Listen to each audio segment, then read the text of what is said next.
తమిళనాడు బీజేపీలో అంతర్గత కుమ్ములాటలపై high command serious గా ఉంది. కేంద్ర హోంమంత్రి అమిత్ షా నేరుగా రంగంలోకి దిగారు. చంద్రబాబు ప్రమాణ స్వీకార కార్యక్రమానికి వెళ్లిన తమిళసైతో మాట్లాడారు అమిత్ షా. వెంకయ్య నాయుడు అమిత్ షాకు నమస్కారం చేసి వెళ్తున్న తమిళసైని వెనక్కి పిలిచి మాట్లాడారు. ఆమెతో నిమిషం పాటు మాట్లాడారు. ఈ సమయంలో అమిత్ షా కాస్త సీరియస్ గా ఉన్నట్టు కనిపించింది. అన్నామలైతో గొడవ పడొద్దని హెచ్చరించినట్లుగా తెలుస్తోంది.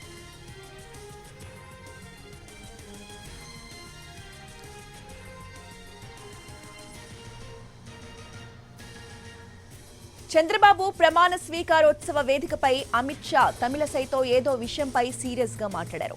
వెంకయ్య నాయుడు అమిత్ షాకు నమస్కారం చేసి వెళ్తున్న తమిళసైని వెనక్కి పిలిచి మాట్లాడారు అమిత్ షా. ఆమెతో ఒక నిమిషం పాటు మాట్లాడారు. ఈ సమయంలో అమిత్ షా కాస్త సీరియస్ గా ఉన్నట్టే కనిపించింది.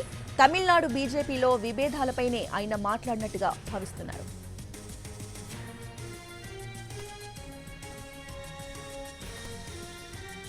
ఇదే అంశంపై పూర్తి అప్డేట్స్ ని మా ప్రతినిధి కార్తిక్ అందిస్తారు. కార్తిక్, ఏదైతే చంద్రబాబు నాయుడు ప్రమాణ స్వీకార సమయంలో ఒక ఆసక్తికరమైనటువంటి ఘటన చూపించింది.